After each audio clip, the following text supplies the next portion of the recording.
Hi friends, welcome to my channel. நீங்கள் இப்போ தான் என்னோடய சேனலை ஃபஸ்ட் டைம் பார்க்குறீங்க அப்படின்னா மறக்காமல் சப்ஸ்கிரைப் பண்ணிவிட்டு பாருங்கள் ஃப்ரெண்ட்ஸ். நம்மளோட சேனலை வந்துட்டு பார்க்குறீங்க, ஆனால் யாரும் சப்ஸ்கிரைப் பண்ண மாட்டேறீங்க. சப்ஸ்கிரைப் பண்ணிவிட்டு கண்டிப்பாக பாருங்கள் ஃப்ரெண்ட்ஸ். இன்றைக்கி என்ன பிரேக்ஃபாஸ்ட், என்ன லன்ச் அப்படின்றத நம்ம வீடியோவில் பார்க்க போகிறோம்.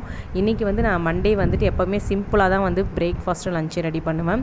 இன்றைக்கி லஞ்சுக்கு வந்து லெமன் சாதமும் தொட்டுக்கிறதுக்கு வந்து பார்த்திங்கன்னா வத்தலும் தான் பொரிச்சு கொடுத்துருக்கேன். அதுக்கப்புறம் மார்னிங் பிரேக்ஃபாஸ்ட்டுக்கு பார்த்திங்கன்னா வந்துட்டு தோசை தான், மாவு இல்லை தோசை தான் வேணும்னு கேட்டாங்க. ஆனால் நான் வந்துட்டு மைதா மாவு கரைச்சி அதில் வந்து தோசை வந்து ரெடி பண்ணிட்டேன். அதுக்கு வந்து கடுகு, கடலப்பருப்பு, வெங்காயம், பச்சை மிளகாலாம் போட்டு நல்லா தாளித்து கொட்டி தோசை ஊற்றி பாருங்கள், சூப்பராகவே இருக்கும். அதுக்கப்புறம் பார்த்திங்கன்னா நான் வந்து இந்த ஒர்க்லாம் பண்ணிகிட்டு இருக்கும் போதே சைட் பை சைடாக என்ன பண்ணிவிடுவேன்னா பாத்திரத்தை எல்லாத்தையும் வாஷ் பண்ணி வச்சுடுவேன். அப்போ தான் நம்ம கொஞ்சம் ஈஸியாக வேலையெல்லாம் க்யூக்காக முடிக்கிற மாதிரி இருக்கும்.